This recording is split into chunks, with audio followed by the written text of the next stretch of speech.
Boa noite a todos. Boa Sejam noite. todos bem-vindos. Quem não me conhece, meu nome é Luiz, né? Para quem está em casa também. Eu sempre fui dos bastidores, né? Eu fazia a transmissão, hoje me pegaram, colocar eu aqui na frente para fazer o que eu aprendi um pouquinho aí nesses dias tudo, né? Nesses anos aí. E no tempo da pandemia a gente faz a transmissão, né? Então estava sempre do lado de lá. E nós agradecemos você hoje. Opa! Então vamos lá. Vamos dar hoje continuidade ao capítulo 25, né, do Evangelho segundo o Espiritismo, que começou com o nosso irmão, né, o Carlos Martorano começou na segunda-feira, falando do item 1 ao 5, e hoje estarei falando do item 6 ao 8, né, do nosso Evangelho segundo o Espiritismo. Mas antes disso, eu preciso ler a citação evangélica que faz parte da palestra de hoje, né? Então é melhor eu ler do que falar, porque tem que ser na íntegra, né? Essa citação é muito importante para nós. Então vamos lá. Não acumulei tesouros na terra, onde a ferrugem e o verme os comem, onde os ladrões os desenterram e roubam. Acumulei tesouros no céu, onde nem a ferrugem, nem os vermes os comem. Porquanto, onde está o vosso tesouro, aí está também o vosso coração. Eis porque vos digo, não vos inquieteis por saber onde achareis o que comer para o sustento da nossa vida, nem de onde tirareis veste para cobrir o vosso corpo. Não é a vida mais do que o alimento e o corpo mais do que as vestes? Observai os pássaros no céu. Não semeiam, não ceifam, nada guardam em celeiro, mas vosso Pai Celestial os alimenta. Não sois muito mais do que eles? Qual dentre vós, o que pode, com todos os seus esforços, aumentar o côvado da sua estatura, a sua estatura? Porque também vos inquieteis pelo vestuário? Observai como crescem os lírios no campo. Não trabalham, nem fiam. Entretanto, vos declaro que nem Salomão, em toda a sua glória, jamais se vestiu como um deles.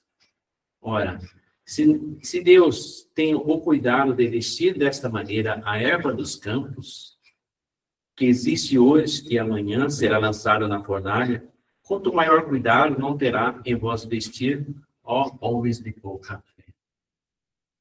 Não vos inquieteis, pois, dizendo, que comeremos? Ou que beberemos? Ou do que vestiremos? Como faz os pagãos que andam à procura de todas essas coisas, porque o vosso Pai sabe que tendes necessidade delas. Buscai primeiramente o reino de Deus e a sua justiça, e que todas essas coisas vos serão dadas por acréscimo. E assim, pois, não vos ponhais inquietos pelo dia de amanhã, porquanto o amanhã cuidará de si, a cada dia basta o seu mal. São Mateus, capítulo 6, versículo 10, 19 a 21 e 25 a 34. Essa é a citação do nosso evangelho de hoje, né? Que a gente vai falar sobre esse item especificamente. Por isso que eu falei que a Sandra começou já a palestra, né? Então, ela já começou dando a dica de como seria a palestra. Ela já começou fazendo uma parte para mim, né, Sandra? Muito obrigado. Interpretado ao pé da letra, né, essas palavras seriam a negação de toda a previdência. Se a gente fosse interpretar exatamente como está escrito, né? De todo o trabalho e, consequentemente, de todo o progresso. Ele fala aqui, não precisa fazer, né? Mas não é bem assim. Com semelhante princípio, o homem se limitaria a esperar passivamente. Não desenvolveria suas forças físicas, intelectuais. Se tal for a sua condição normal na Terra, ele jamais sairia do primitivo. Né? E se dessa condição fizesse dele a sua lei para a atualidade, só nos caberia viver sem fazer coisa alguma. Né? Se fosse interpretado tudo que a gente leu, que eu li agora aqui, ao pé da letra, você poderia imaginar tudo isso, né? Não pode ter sido esse pensamento de Jesus, pois estaria em contradição o que disse outras vezes com a própria lei da natureza, Deus criou o homem sem veste e sem abrigo, mas deu-lhe a inteligência para fabricar. Isso está no capítulo 14, no número 6, e no capítulo 25, número 2, que foi apresentado na segunda-feira pelo Carlos também, falou dessa parte, né? A terra produzirá o suficiente para alimentar todos os habitantes, quando os homens souberem administrar. A gente sabe muito bem disso. Tudo vem da terra. Se a gente conseguir imaginar isso, na mão de Deus, Deus fazendo tudo isso, a gente tem a certeza que tudo que a gente planta, a gente colhe na vida, né? Tudo é nos dado. Só que, quando os homens souberem administrar, segundo as leis de justiça e de caridade e de amor ao próximo, os bens que ela dá. Isso é bem verdadeiro para nós, né? Então, se a gente imaginar, quando a gente falando de riqueza, dividir a riqueza para todo mundo seria melhor, mas não é dessa forma. A gente sabe que não funciona assim, né? A riqueza não. Mas saber administrar o que a terra nos produz, que a terra nos dá, isso sim, né? Nos tornaria pessoas muito melhores, não faltaria nada. Deus daria tudo para nós, como ele diz aqui. Pedi e dar-se vós. Buscai e acharei. Batei e abrir-se vós. Vós há. Porque todos os que pedem, recebem. O que buscam, acham. O que bate, se abre. Está em Mateus, no capítulo 7, versículo 7 a 8 também. E dessa passagem evangélica, a gente destaca 3 ações. Pedir, buscar e bater. Que apresenta como resposta, obter, achar e abrir, né? Não é à toa que 2 ações vêm depois de pedir. Ele fala assim, depois de pedir, que exige esforços individuais de buscar e bater a porta por ajuda. Assim, não basta pedir, tem que buscar, bater a porta. Ou seja, temos que fazer a nossa parte, né? Porque não adianta você bater, você só pedir. Por isso que buscar e bater vem depois. Porque primeiro você pede, depois você busca, né? É bem isso. Com essas palavras, Jesus exortou a orar e confiar em Deus, na certeza de que Ele não deixará de atender a nossa necessidade, materiais e espirituais, desde que façamos a nossa parte. E o que é a nossa parte? É buscar, bater, né? Correr atrás, vamos dizer assim. Porque Deus nos dá tudo à nossa mão. Tudo está à nossa volta. Tudo que existe à nossa volta foi criado por Deus, né? Não se cai a folha de uma árvore sem a vontade dele. Esse é unicamente onipotente, bom e justo, sempre. Então, ele tem a certeza do que nós precisamos, muito mais do que a gente imagina. Nós imaginamos muita coisa para nós. Eu preciso disso, eu preciso daquilo, eu preciso de dinheiro, eu preciso de muita coisa. Mas Deus sabe exatamente o que a gente precisa. Com certeza. Né? Então, essas palavras, essa síntese nos ajuda a ti mesmo, que o céu te ajudará. Né? Para que o céu ajude, o mestre afirma que todos o que pedem, recebem, o que buscam, acham. E o que bate, se abre. Muito se acha equivocadamente, né? Que Deus fará tudo por nós, sem os nossos esforços e sem as nossas súplicas. Demonstra, assim, que não compreenderam as promessas do Evangelho. Porque pensamos assim, Deus sabe exatamente o que precisamos. Então, para que pedir? Né? Se Ele sabe exatamente do que precisamos, então não precisa pedir. Mas o simples hábito de pedir é informar a Deus o que necessitamos, tão pouco. Não é informar a Deus que precisamos, mas tão pouco. Algo que ele tenha esquecido. Vou lembrar ele que ele esqueceu. Eu pedi, mas acho que deve ter esquecido, né? Vou pedir de novo. Não é bem assim, né? E como pedir, a gente confessa as nossas indigências, nossas fraquezas. Nós sentimos, mas se tornamos humildes em pedir. Porque o ato de pedir é humildade, mostra a humildade. Quando nós precisamos de algo, precisamos de ajuda, a gente não procura ninguém, mas até no trabalho, às vezes a gente está lá, atarefado, fazendo um monte de coisa, e tem um companheiro do lado, né? E a gente não pede ajuda por orgulho, por vaidade, porque você sabe melhor do que aquele, então você não pede. Você acaba sofrendo, né? Você não pediu ajuda. Por quê? Por causa do seu orgulho, seu egoísmo, você queria ser melhor. E, na verdade, quando você pede ajuda, você elimina esse pensamento. O egoísmo. Você deixa o egoísmo de lado, você deixa o orgulho de lado, se torna uma pessoa humilde. Mesmo que você saiba fazer. Mas, ele está ali, querendo aprender, então eu vou pedir ajuda. É uma forma de humildade. Então, Deus faz isso conosco. Ele espera que a gente seja humilde ao pedir. Né? Colocando-se em ato de humildade e fé, que cria as condições para receber a graça divina. Porque se você não tiver nessas condições de humildade, como você vai querer receber a graça? Né? Para você receber, você tem que merecer. Você tem que estar pronto para receber. É como a energia. Se você tiver naquele mesmo patamar de energia, você recebe. Se você não tiver abaixo ou acima, não tem como você receber. Uhum. Né? Por isso eu falo assim, Senhor, que seja feita a tua vontade, não a minha. Exatamente. A tua vontade, que eu não sou nada. Mas Isso é muito bom. Isso é o correto, né? A vontade dele é o que prevalece. A nossa vontade, nem sempre. A gente pede. claro. Né? Sempre, como disse o Antônio, a gente tem que ser pidão muitas vezes, né? Mas saber pedir também, né?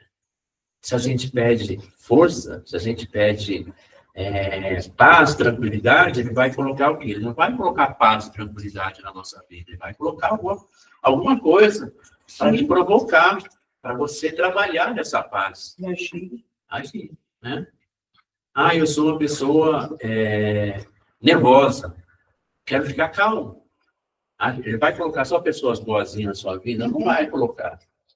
Porque você não vai aprender, né? Você vai se igualar àquela pessoa e vai ficar a mesma coisa. Então, ele vai colocar aquela pessoa que é extremamente nervosa, talvez mais nervosa que você, para você se policiar, saber o que você deve fazer. Então, ele vai te dar as ferramentas para você trabalhar, né? Isso é buscar. Isso é o que Jesus nos ensina, né? O progresso é filho do trabalho. A evolução espiritual rege-se pelas leis do trabalho e do progresso. Então, se a gente quer evoluir, devemos trabalhar pela lei do trabalho e do progresso. O que é o trabalho? Não é só você ir para a sua empresa, para o seu trabalho e fazer o seu trabalho. Quando ele fala em trabalho, é trabalhar as suas más tendências, trabalhar seu orgulho, trabalhar a sua vaidade. Né? Tudo isso é trabalho. E é um dos trabalhos mais importantes. Porque o trabalho material é para o nosso sustento, do nosso corpo. E o trabalho que ele fala aqui é o trabalho espiritual da nossa evolução, né? Então, é o trabalho mais importante que devemos fazer. É um trabalho que a gente faz e recebe em troca algo muito importante, que a gente não perde nunca, né? Que é o conhecimento. Quando a gente fazendo algo de mal, a gente cria aquilo para dentro da gente. É algo mal, fica no seu espírito, fica acumulado aqui. Mas com o tempo, isso vai se dissipar. Né? Quando você faz algo bom, ele permanece, ele não sai mais de você. Quando você faz algo mal, à medida que você vai melhorando, aquela maldade vai se purgando, vamos dizer assim, vai se dissipando. Você vai perdendo aquela maldade, aquele ato de maldade. Você, como eu disse, uma pessoa nervosa, você consegue controlar, você vai perdendo aqui aos poucos, vai se esvaindo. Você se torna uma pessoa mais calma, mais tranquila, porque aquilo saiu de você. E quando você faz algo bom, é o contrário, ele permanece em você. Ele vai te ficando se edificando, e você vai se edificando cada vez mais, você vai se evoluindo, como ele fala aqui, né? Evolução espiritual rege-se pelas leis do trabalho e do progresso. O progresso é isso, você vai se progredindo cada vez mais. Eles não falam assim que tem o amor cobre multidões de pecados? É exatamente isso, né? Nem sempre falamos assim, pagamos com a mesma moeda, né? Ação e reação, você faz aqui, você tem que pagar com a mesma moeda. Nem sempre é assim. A gente tem esse ditado, mas nem sempre é assim. A bondade de Deus é tão grande que se você faz algo, né? Por exemplo, você faz algo extremamente violento com uma pessoa numa encarnação. Na próxima, você vai fazer igual para você? Nem sempre. Porque você vai evoluir. E na sua evolução, você vai tirar, vai limitar aquela maldade, né? Talvez você vai sofrer alguma consequência, é claro, que você cometeu um erro, mas não da mesma forma. Se você chegar num patamar de uma evolução muito grande, né, que é difícil para nós, muito difícil, porque a gente evolui um degrauzinho do tamanho de uma gilete, né, Thelma? Cada reencarnação, então imagina a nossa evolução como é que é. Então vai ser difícil. Mas se a gente conseguir evoluir muito, talvez aquele que a gente fez de tão violento, para nós seja como assim, vamos supor, eu cortei o braço de uma pessoa na encarnação passada. Talvez o pagamento que você vai receber, vamos dizer assim, a condenação, nessa encarnação, você vai perder a pontinha do dedo. Né? Porque você mereceu. Ou talvez você perca o braço, não sabe? Né?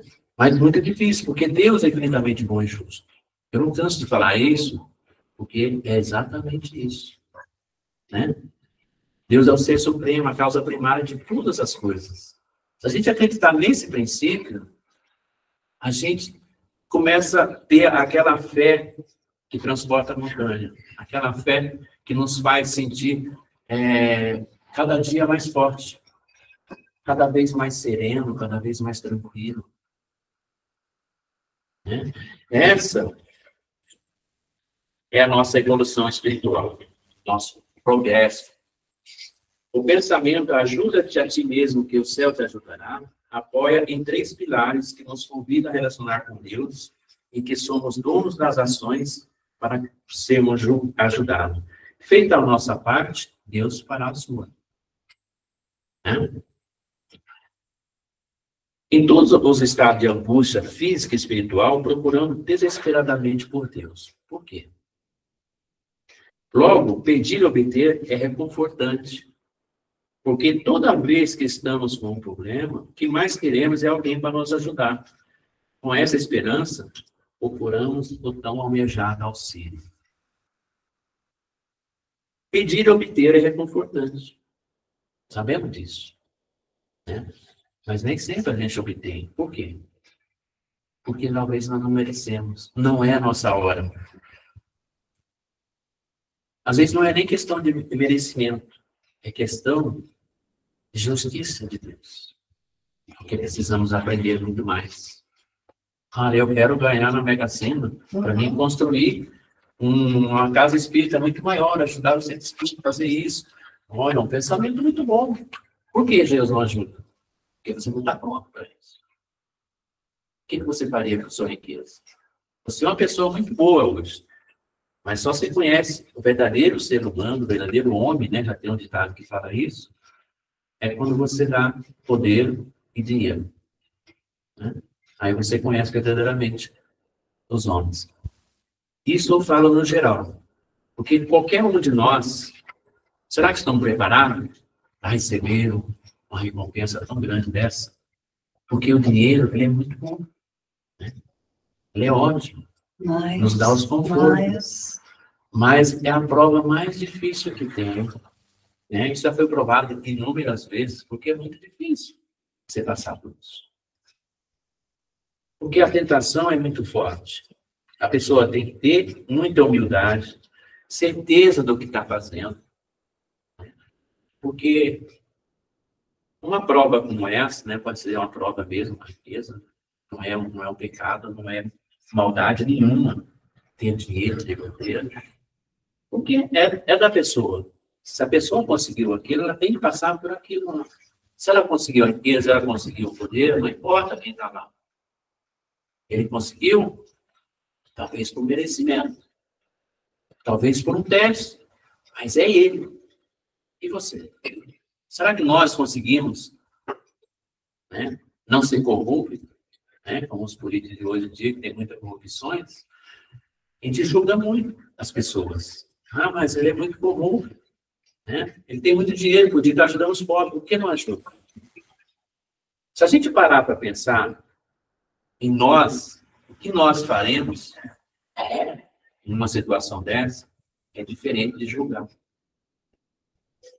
Se coloque no lugar daquela pessoa, naquele poder, naquele dinheiro, aquele poder que ele tem. Você seria capaz de fazer diferente? A gente acha que sim, né? Ah, eu faria diferente. Eu faria isso, eu faria aquilo, mas não é assim. O mundo que a gente vive, a família que a gente tem, nossos filhos, nossa casinha, seja aonde for, nossa humildade, é uma vida sua. Você sabe que está ali. Você está controlando ali porque você está vivenciando isso todo dia, cada minuto, cada coisa. De repente ganha. E aí? Tudo muda. Você vai ter um carro melhor, você vai ter uma casa melhor, você vai ter dinheiro para fazer isso e aquilo. Você consegue controlar isso. É isso que devemos pensar. Em todos os estados de angústia, né?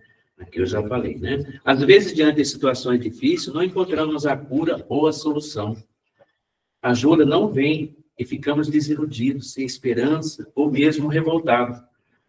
Na verdade, queremos algo que resolva nossas aflições sem fazer nenhum esforço. Isso é nós. Nós somos assim. Nós queremos as coisas assim, ó. Resolver fácil, sem esforço nenhum. Quase sempre esperamos ajuda sem fazer a nossa parte. Não percebemos que a responsabilidade pelas soluções dos nossos problemas está dentro de nós mesmos.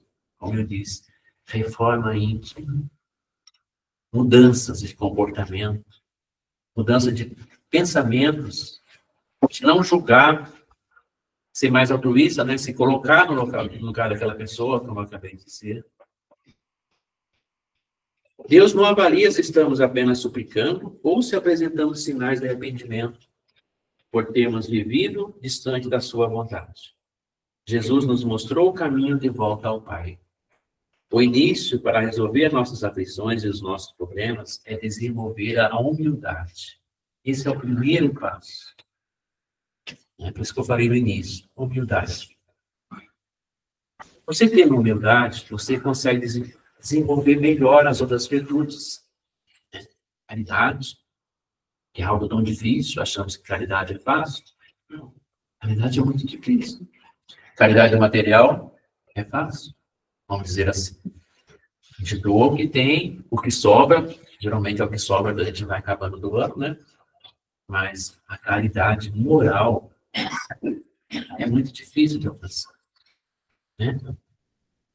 Sem uma reforma íntima, sem humildade, sem altruísmo, você não consegue ter a caridade. A caridade que Jesus fala, não a caridade que a gente imagina que seja. O início para resolver nossas aflições e nossos problemas é desenvolver a humildade, reconhecendo que não somos perfeitos. Humildade para admitir que não sabemos de tudo e muito nos falta para aprender. Aprender sempre, estudar. Né? Não digo só estudos espíritas, estudar a vida. Procurar uma profissão é importante também para a evolução. Precisa de progresso. A gente está no planeta para evoluir. Como você evolui? Você evolui moralmente, mas você também tem que evoluir profissionalmente. De outra forma. Né? Ah, eu vou ser sapateiro, vamos dizer assim, ó. Uma profissão bem simples, mas que todo mundo já precisou um dia, tenho certeza. É uma profissão simples, vou ser sapateiro só. Não vou estudar para mais nada, só para isso. Né? Ele teve uma evolução, mas ele poderia fazer melhor. Mas eu preciso aprender, eu preciso melhorar, eu preciso aprender administração, eu preciso fazer isso. Para quê? Eu já aprendi a profissão, e agora eu quero expandir meu negócio. Como que eu vou expandir? Né? Eu vou ter que estudar, vou ter que preparar.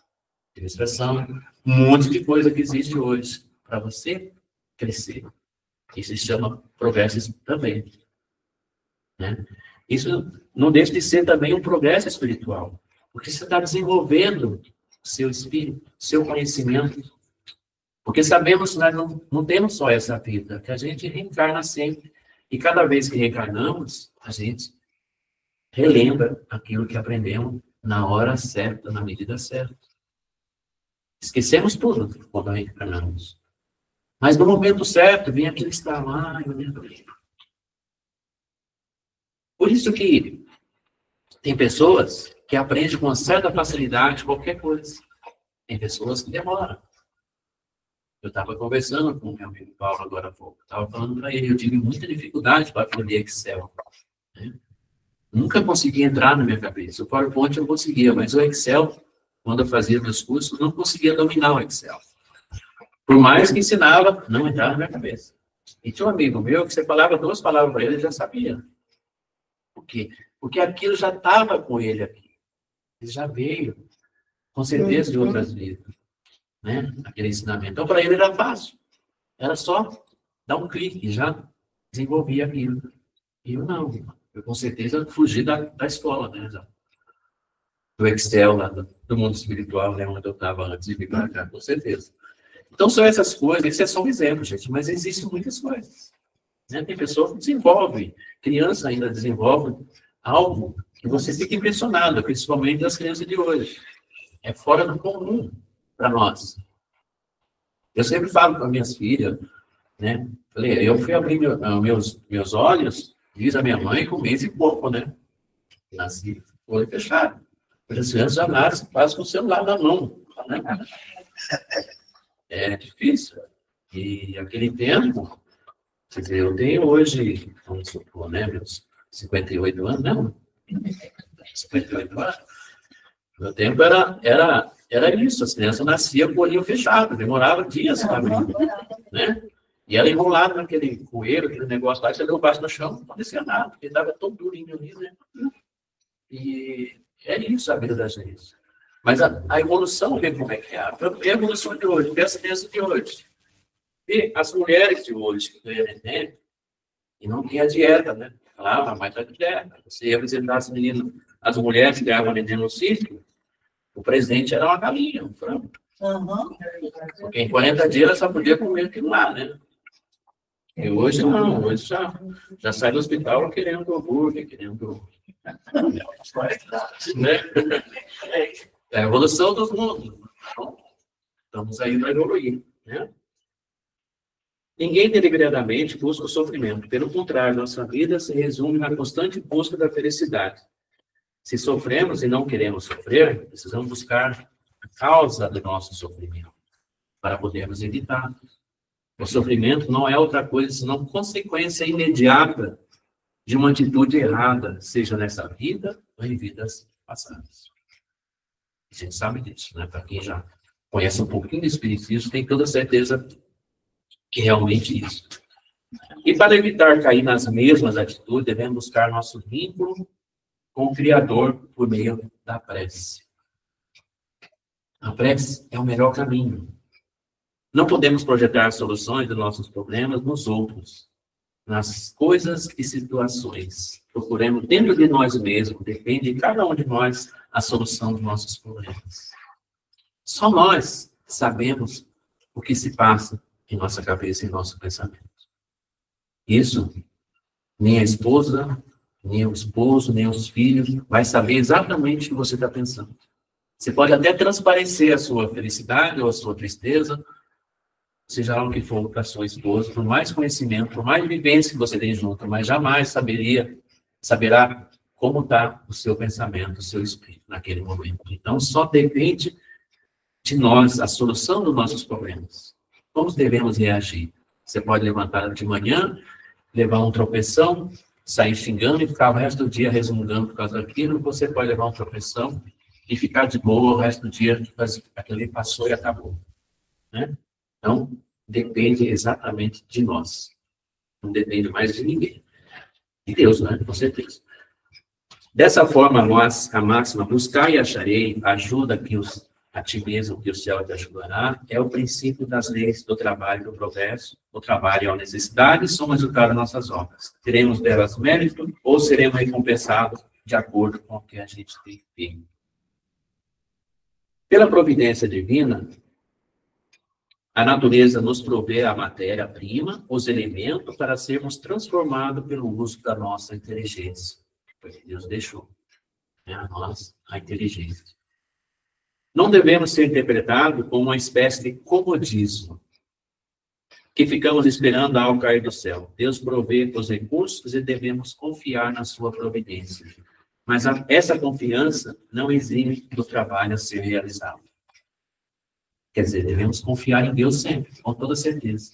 Mas jamais devemos nos eximir dos trabalhos que deve ser realizado, né? Buscai primeiro o reino do céu e a sua justiça, e todas essas coisas vos serão acrescentadas. A gente leu, né? Assim devemos acumular os tesouros do céu, os tesouros eternos e imprescindível a felicidade do Espírito. A sabedoria está em sabermos utilizar os bens materiais. Foi isso que eu estava falando, principalmente da riqueza. Mas a riqueza foi só um exemplo. Estou falando de todos os dons que a gente pode ter, né?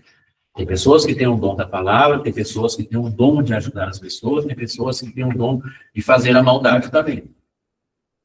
Então, temos que tomar cuidado. Tem que saber os nossos dons, né? Melhorar. Quem tem o dom da maldade tem que tentar se melhorar para chegar aqui onde estamos agora. A condição única para alcançar a felicidade verdadeira é buscar o reino de Deus e a sua justiça. E quando tiver consciência dessa verdade, entraremos e sairemos de várias encarnações em processo de sofrimento sob o peso de expiações que não parece ter fim. Então, enquanto estivermos conscientes dessa verdade, não estivermos conscientes dessa verdade, buscamos o reino de Deus e a sua justiça, a gente vai sofrer. Vai passar por várias encarnações, né? Diz, a gente não regride, a gente aprende, a gente permanece por nós permanecemos com esse aprendizado. Mas estacionamos, podemos ficar estacionados por várias encarnações. Eu não resolvi nessa encarnação, não vou fazer nada, vou ficar quietinho aqui. Não vou. Você evoluiu alguma coisa, você nunca fica inerte, mas você não aproveitou exatamente como deveria aproveitar. Enquanto não buscamos o reino do céu e a sua justiça, estaremos presos aos princípios guiatórios determinados pela lei de causa e efeito. Praticando o bem, desenvolvendo virtude, combatendo as imperfeições, estaremos edificando o reino de Deus em nós mesmos. Cada dia é único. Saibamos aproveitar. Temos oportunidade todo dia, cada dia é único, cada minuto é um presente.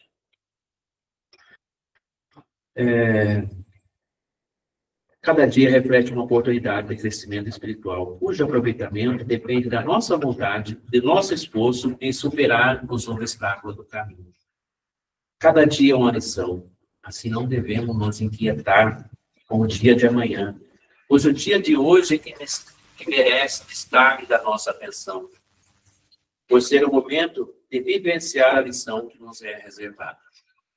Então, o nosso dia hoje é o presente mais importante de nossas vidas.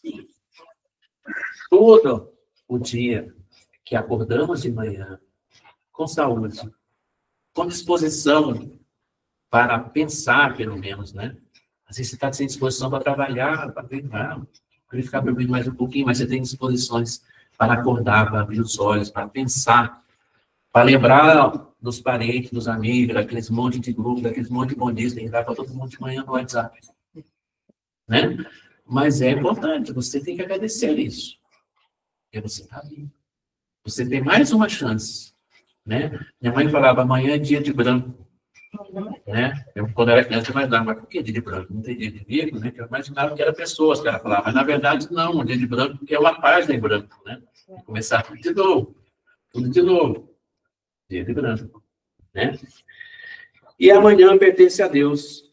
Basta a cada dia o seu mal. Bom, que assim seja. Muito obrigado a todos. Muito Que Deus obrigada. abençoe.